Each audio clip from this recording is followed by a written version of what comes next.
right. So welcome to another episode of Adding Perspective with Josh. I'm Josh. I'm Coach Nrgy. And I'm Aphrodite. All right. So this week we're going to talk about why did I get married? You know? Hey. Yeah. All right. Part one, part two. I'm going with this is going to be part one, and that's the topic though, not me personally. Okay, not me personally. Why did I get married? But that's the topic. So You're so silly. I just wanted to clarify that. Like I wanted to put that out there. Okay. Right. Like I didn't get an invitation or nothing. Yeah. The quotations are gonna be on the thumbnail. I need you to know that. Okay. It's gonna be big one on the thumbnail. Okay. But the topic is again, why did I get married? And we're gonna talk about like the many different reasons why an individual would consider like being married and actually getting married to, I guess, their significant other. And there's various reasons why a person would say, hey, it's time to, make that next step.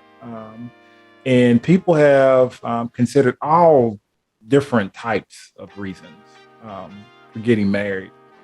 And to me, I don't think there's this like one standard reason why you should get married to a person. I think it's all based on if you are comfortable enough within yourself as far as an individual and you're ready to get married. I don't believe that somebody can force you to marry them because that probably wouldn't be the best thing at all. But today we're going to kind of go over a whole bunch of different scenarios as far as like, the whys, the hows, the whens, the wheres, all that. Okay. But when it comes to like taking that next step, have you guys ever considered, is there a, I guess, standard reason that most people will use to say, hey, it's time to get married? Like, have you guys heard of like a standard reason that most people use is just say, hey, boom, it's whatever, let's get married? Like, sure. We love each other. I love you. You love me. So love, that's what I hear a lot of people saying as their reason for wanting to get married. Mm-hmm. Benefits. Okay, that's good too. Yeah. Yeah. How about kids? Life easier. Financially. Yeah, kids too. Yeah. Mm-hmm. Or you've been with that person so long that it's like, okay, we might as well get married. Yeah. Another one that's really popular is people are getting married a lot due to wanting to create more of a business type of partnership situation for them and their partner. So take using business within their relationship as well. Because a lot of people look at marriage as being a business. Yeah, I was gonna bring that up. Do you think marriage is a business, or do you think that that's what it's turned into? Aphrodite. No, don't pass the buck. No, this ain't time to pass it. Yes, it is. It's too soon. Hey, this time gotta warm them up, because you better warm them up first. No, we already hot.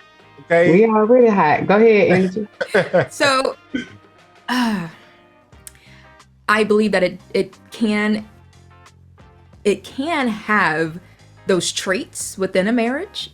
For it to be business related, you have some business relations going on, some good things that you're cooking up, you're building up with your spouse.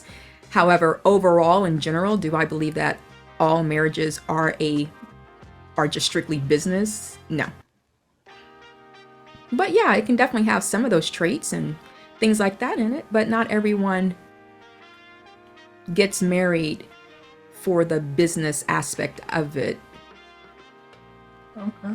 I mean, I wouldn't consider everybody getting married for the business component of it either.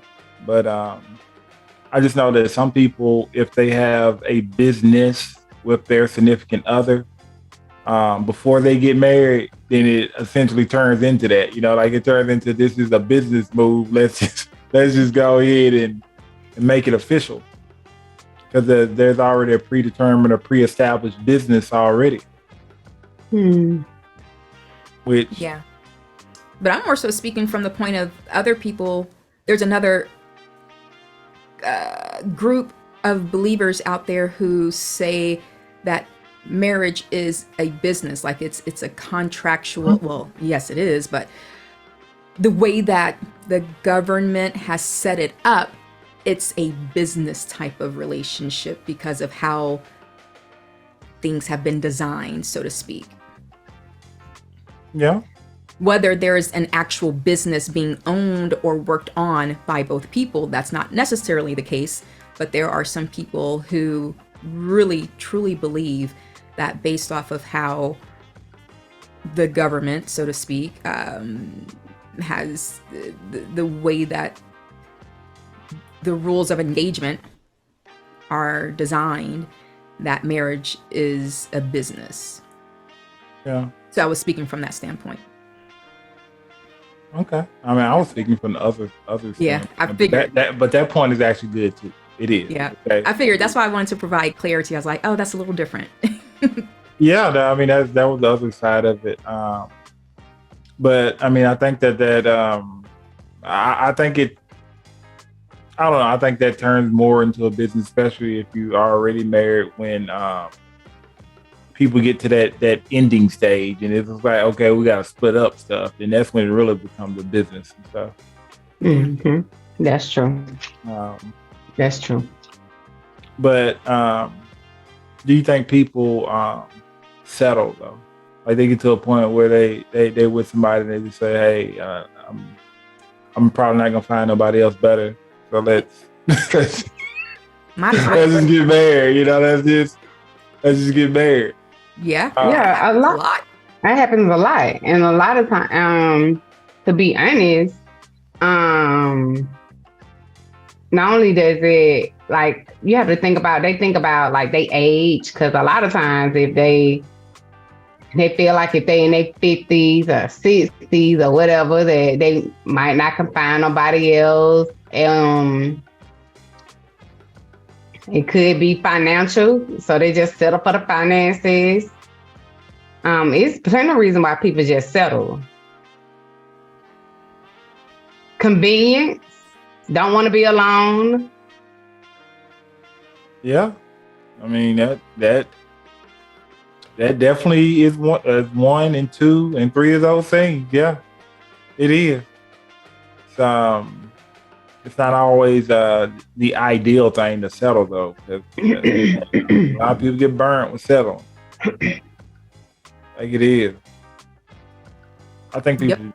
I think when you get to a point when you start considering like settling, or just in a relationship as far as like for convenience or anything like that, when you start talking about marriage and stuff like that, you need to have a long conversation with yourself. Like you do. Especially when you get to that point where you're like, okay, I'm trying to take a next step, and maybe possibly take the next step with that person. And you feel like that, you feel like, okay, am I settling? Like, am I with this person? Have we been together for too long or so long or whatever? I don't think that's an ideal reason to just say, hey, let me make the ultimate decision and just merge my life with somebody. It's not. I don't think it's ideal, but it happens a lot. Mm-hmm. Yeah. That's where a lot of regret and resentment comes from too. It does. I mean, I felt like you was holding that one in, Nrgy. I was, because I seen your lips puckering up. You're like, I need to say something. I need to say something right now. No, I was, because we were about to speak at the same time, and I didn't want to interrupt. That's all. Oh, okay. I was wondering because I was like reading your facial language. I was like, okay, she about to say something. Let me be quiet. No, not yet. I'm cool right now. But I think that that's kind of the thing though. Like I think that everybody gets to a stage in their life where it's like just want to do something different, I guess, when it comes to like the next stage and stuff like that.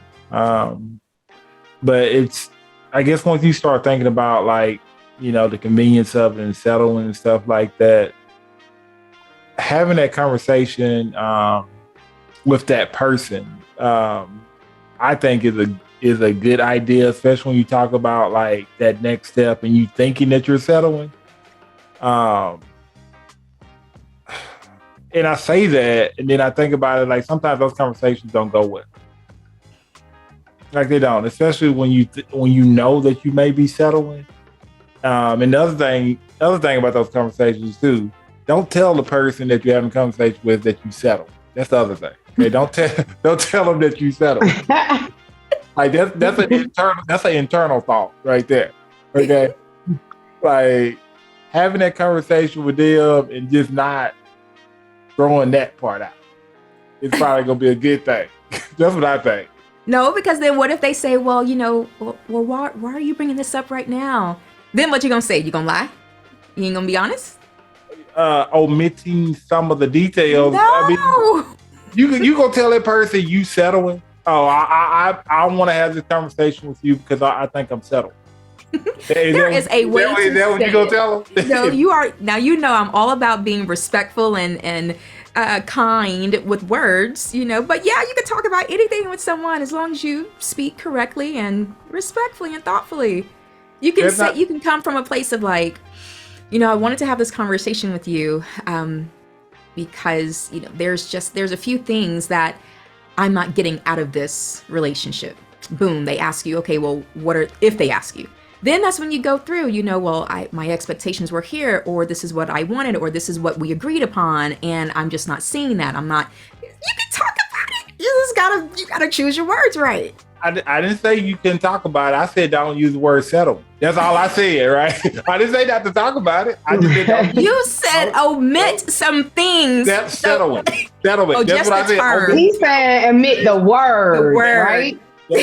Yeah, I said that specific word. I didn't say any of the other stuff, right? Like if they want to ask the wins, the whys, the hows, okay, tell them all of that. You settle it out, okay? Just leave that part out. Or convenient, leave that out, okay? Don't say convenience either, okay? Like, cause that conversation after you hear settlement or convenience ain't going nowhere. That conversation is not going anywhere. They can't use the term convenient either. I'm just saying, don't use convenience either. No. Can you imagine somebody say, well, you were just convenient for me at this time or this moment? Mm-hmm. You would go off. You're right. I don't know. That's not a good word. Exactly. Okay. Like, that's not a good word. There's no way to nice that word up. It's not. Okay. Not convenience, not settling. There's no way to nice that up. It's not. Right. I'm not disagreeing. You definitely need to read the room. So depending on who you're talking to, that person that you've been in a relationship with, if they're not going to handle those terms right or properly, skip it. Skip the term, find another one, but still explain. Still be truthful, still be honest. Mm-hmm. Mm-hmm. I'm with you on the second part. I'm not saying like don't share your feelings. Don't tell them the reasons why you want to get married and what they should possibly work on before you get married and stuff like that. Oh, please share all of that. Mm-hmm. I just want the conversation to remain a conversation and not no debate about why you settling with me. Okay, like you know what I'm saying? Like why am I this convenient? Choose your words wisely. Yeah, that's the only thing. Then the other side of that, do you think that your friends or your family members should have an input on who you should marry? Should they have an input? Yeah. Like, should they have a say-so? Like a say-so on who you choose to marry? At the end of the day, no. However, can they have, in some cases, for some they can people, have their opinion. Yeah. Can they have an opinion? Can they... That's why I'm like, input, yeah, an input is like your opinion, you know, but should they have an ultimate piece of the deciding factor overall? No. Yeah, okay. But because there are some people who just don't pick wisely. and having the family members, friends, to give their input, their opinion, you know, on a decision or on the relationship or whatever, you know, not overstepping your boundaries or anything like that. But in some cases, having a family member or friend who is well versed in that area, or they see things that you aren't seeing because you're so in love with a person, yeah, I do believe that their opinions can be very helpful. But ultimately, it's that individual's choice to make the final decision of what they're going to do moving forward. Yeah, I mean, I think so too. It's just always interesting because anytime someone that actually says that, hey, you know, they're gonna get married or something like that, you always a person or people may get that one or two comments, depending on who the family member is. Somebody gonna say something. Okay. They're going to go and say, hey, congratulations, or they're going to say, hey, we need to talk. It's gonna be either one. It's gonna be either one, okay? That's true. It is. Like, it happens every single time. And that's the thing. Like, I think that anytime a person chooses to take that next step, like any advice, whether it's good advice, bad advice, whatever, you should take it with a grain of salt. Take it with a grain of salt. Yep. Because at the end of the day, it's your decision to make it great and your decision to mess it up. So it is. It is. But again, I think that goes back to what we were saying. I think an episode ago about people taking their time, like getting to know people. Mm-hmm. Yes. That's true. I think that's See, how go ahead. Sorry. Go ahead. No, go. You can go ahead. I don't pause my thought. Go ahead. Okay. And in order for that to even be effective, the point that you just made, the individual needs to be at a place mentally, emotionally, spiritually, all of that, to where they themselves can make sound decisions. Mm-hmm. You know, that's a process to get there, though. Coaching, therapy, counseling, yes, it is a process. Unfortunately, not a lot of people take advantage of that process to get themselves in the most... Dang, I had a term that I wanted to use and it just slipped me.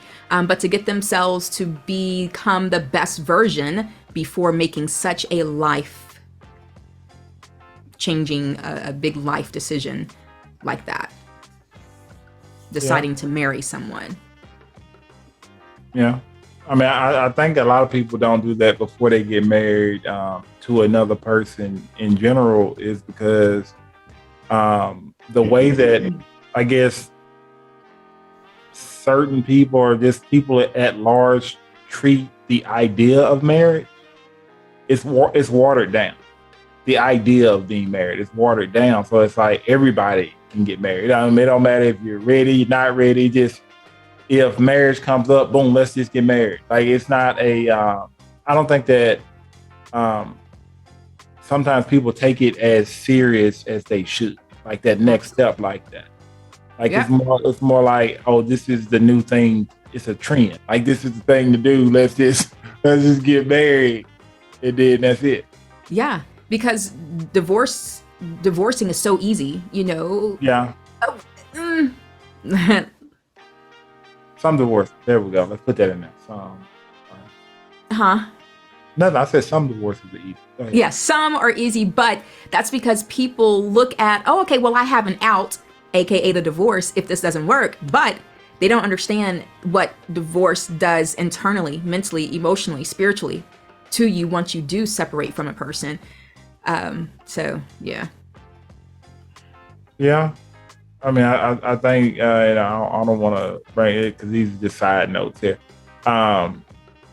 The way that things are presented in regards to how marriage looks and is, like, and I like social media, I do, but sometimes it portrays certain components of being married or even being in a relationship as this fictional land. Like, it's like, it's wine and rose petals and all this other kind of stuff, and that's all you technically see.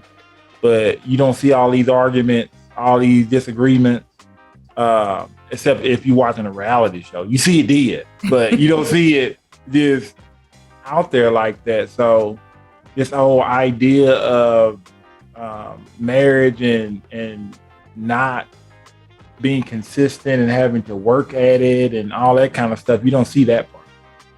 Yep. That's true. It's a fairy tale. Yep.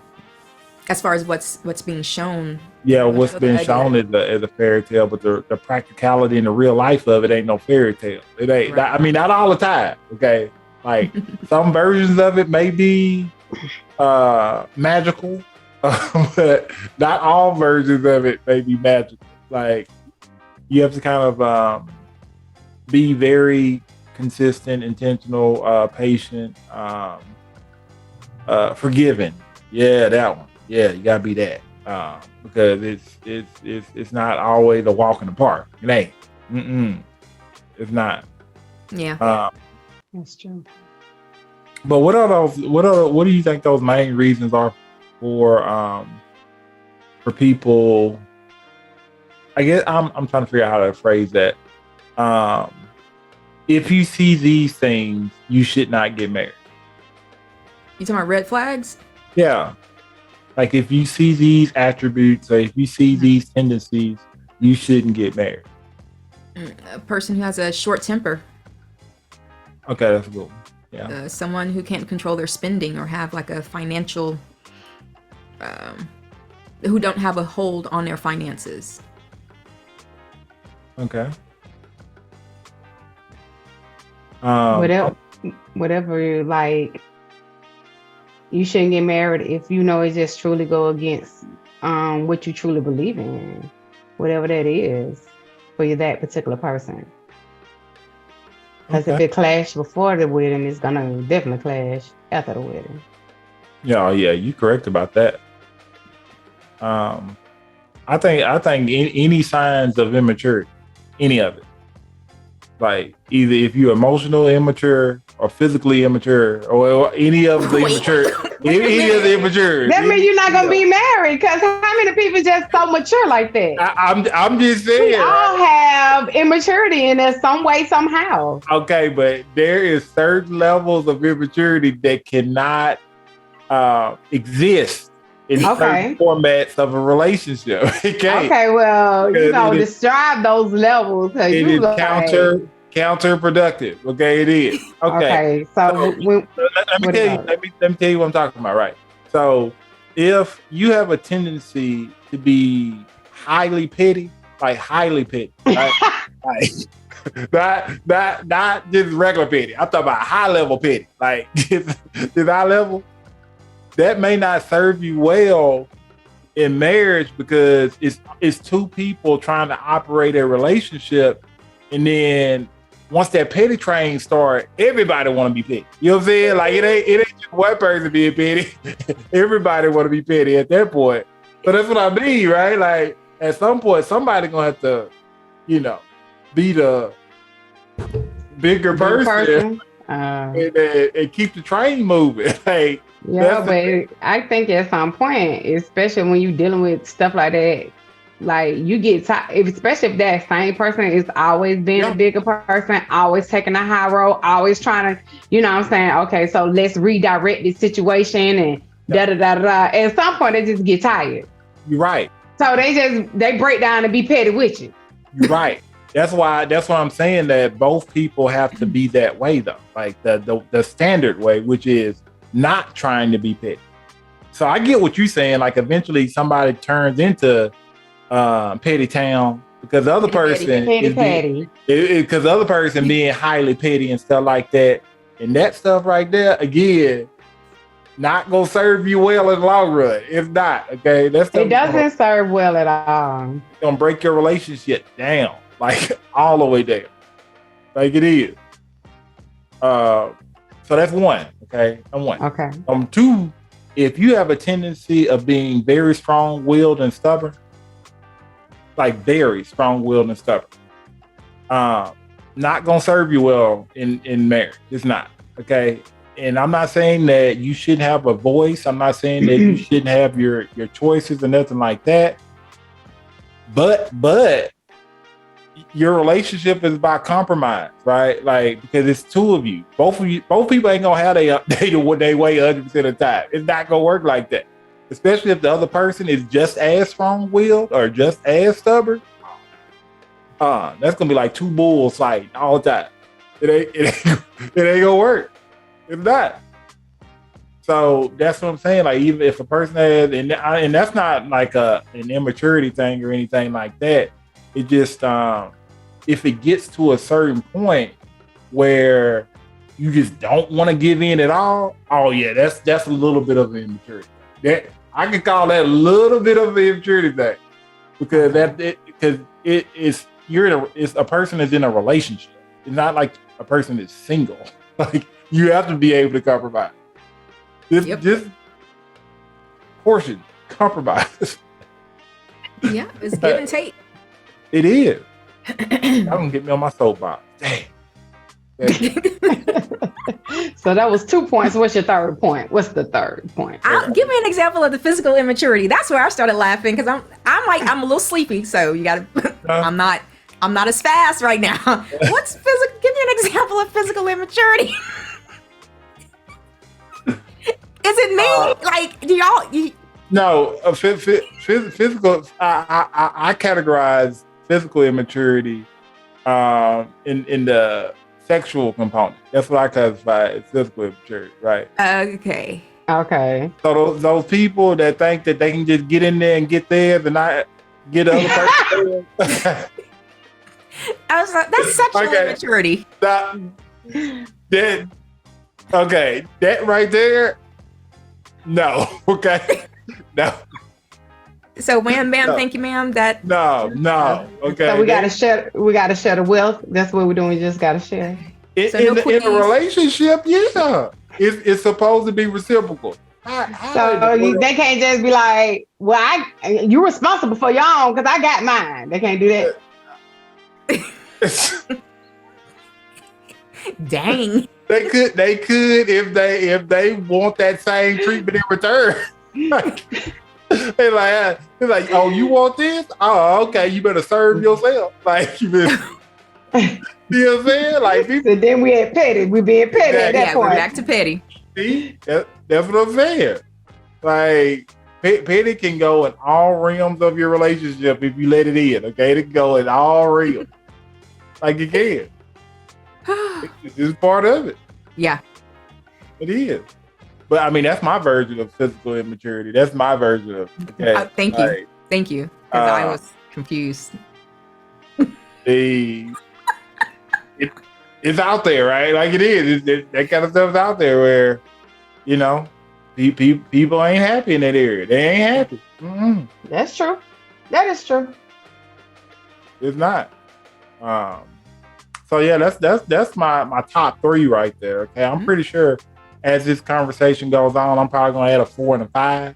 Okay. But on top, just the top of my head, yeah, those would be like red flag. Oh, I got another one. Okay, so yeah, I was just calculating. Like,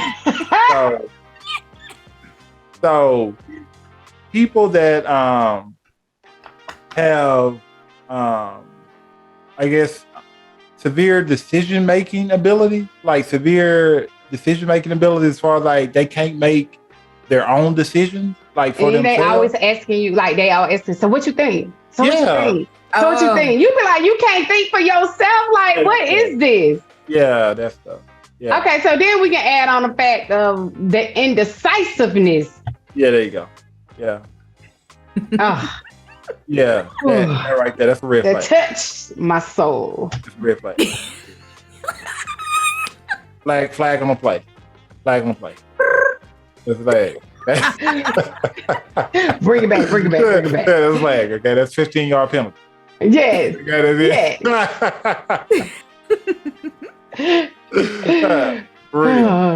You ain't about to be asking me 100 questions every day talking about, is this the right decision? Nah, you gotta make your own decision. No. Okay, if it don't work, fix it. No, I can't do it. What you think? What you think? What you think? So should I? Should I not? So you be like, oh, like no, yeah, I can see that. Yeah. So that's that 4. Oh yeah, that's something to look out for there. Yeah. It was a good one. I had another one too. I was trying to figure out what that other one was. Another red flag while you're thinking would be if you aren't on the same page regarding kids, whether to have them or not to have them, or how you choose to discipline them. Also religion. If one person is into one particular faith and the other person is in no faith or something completely different, that can eventually become an issue in a marriage. So you would want to resolve that prior to, if possible, and if not, definitely reconsider walking down that aisle. Yeah, I would see that. I can see that. Yeah, I would see that. I would say to add to my 3. You're on 5. 2 and 3. 4. You're on number 5. Yeah. Yeah, but I wanted to add to the other ones that I previously had spoke about. Okay. Selfishness, right? Like if a person has like some like selfish tendencies. So that should go up there with the like the first. Yeah, that's what I'm saying. I wanted to add to the other one, okay? Because I'd like to add that one to stubborn, strong-willed, and then selfish. Put that in there too. Yeah, all that selfish. That right there. That in there. So for me, that would be like number 1 or 2 for me. Yeah. You're talking about personally? Oh, okay. Yeah. Mm-hmm. Yeah. I don't do selfishness as well. Hey, I don't think nobody should do selfish as well. No, some people do it very well, but I don't. That'll be hard to do because, like I said, if you come home from work one day, ain't no food at the house. The other person show up, they got a 6-piece. They eating all 6 pieces. They ain't gonna give you none. Oh yeah, that no. Okay, like you could at least brought me a 2-piece and a biscuit. No.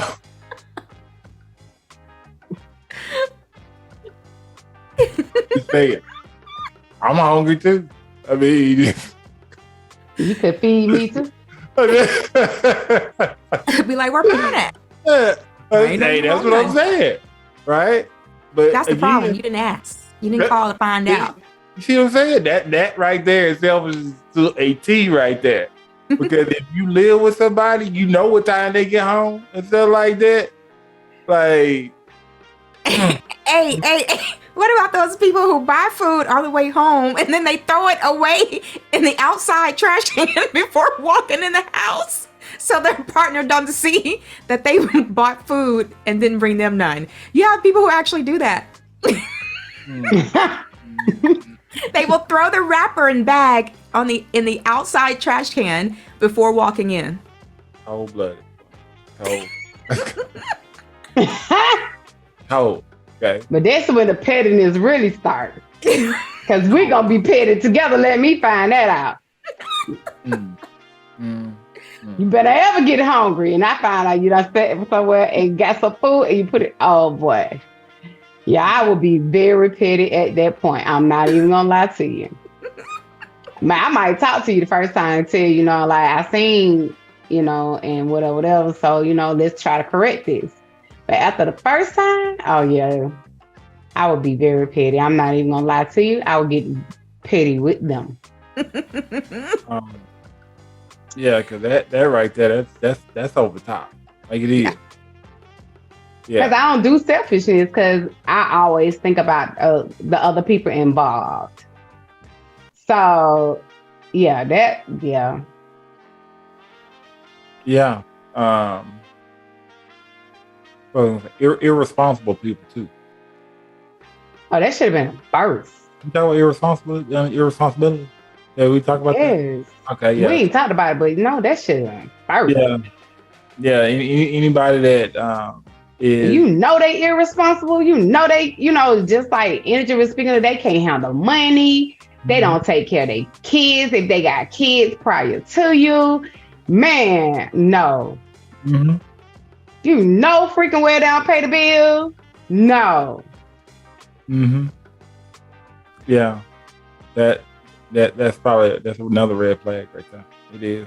That's past the red flag. That's a no. Mm-hmm. Yeah, that's a double penalty right there. It is. It works. But I mean, I think that's all the stuff that we talked about, or all the stuff that we're talking about. A lot of things that people should definitely consider when we kind of talk about like why did I get married, basically, because a lot of people get into a situation where a year down the line, maybe 3 years down the line, you start thinking about all those reasons why you actually got married to that person, especially if you see those particular things that we were talking about. It kind of puts a different light on your situation at that point. Like it does. It does. It does. It will. It does and will. Yes, it does. So hopefully, as people kind of view this episode and stuff like that, it gives you some ideas, especially if you are engaged, newly engaged, thinking about getting married, being with your person like 10, 15, even 2 years, it don't matter, right? You thinking about getting hitched.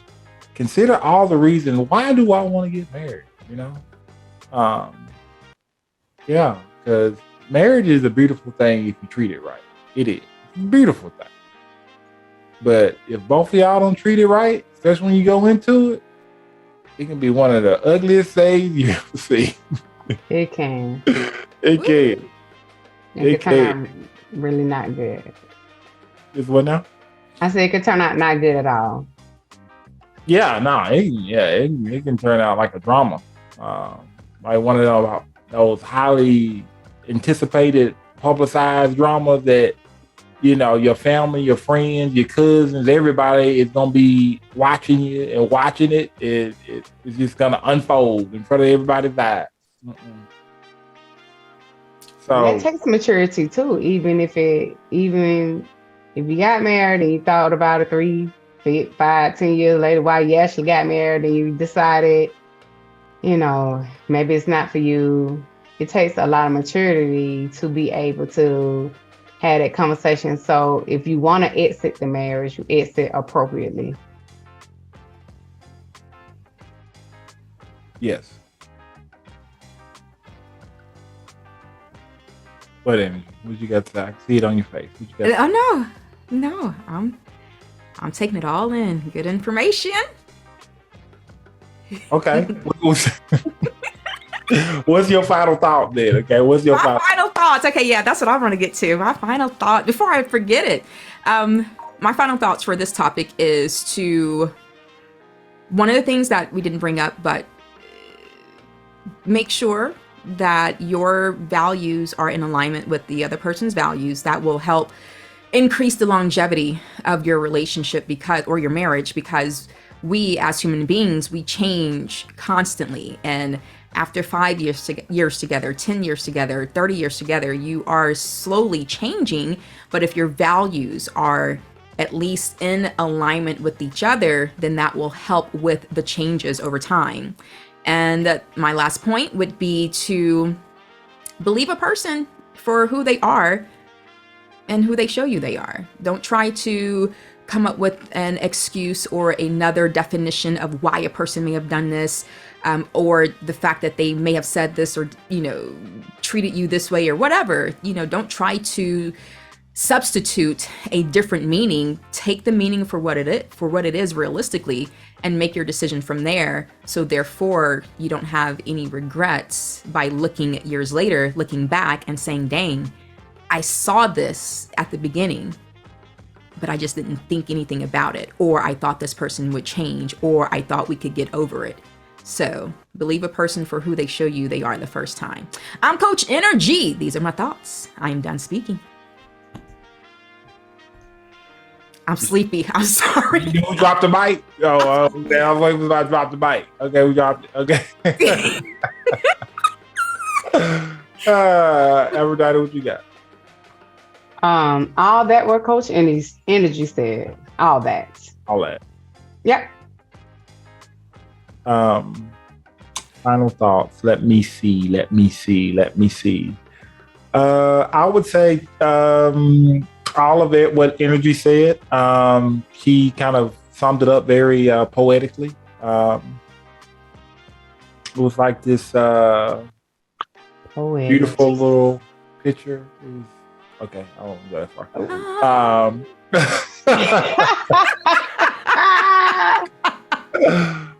But yeah, definitely consider that question. Why should I get married? And actually just kind of think about that, especially if you are one of those people that are actually thinking about getting married, because it is such a big, huge commitment. It is. It's a life-changing thing. So just kind of make sure that you get married for the right reasons. Not just settling, not just, because it's convenient. Definitely not because of the potential of that person. That's a whole nother one. That's a part 2 right there. Yeah, definitely not because of that either. Because, like I said, all those things could backfire if you let them. So, another great episode. Adding perspective with Josh. I'm Josh. I'm Coach.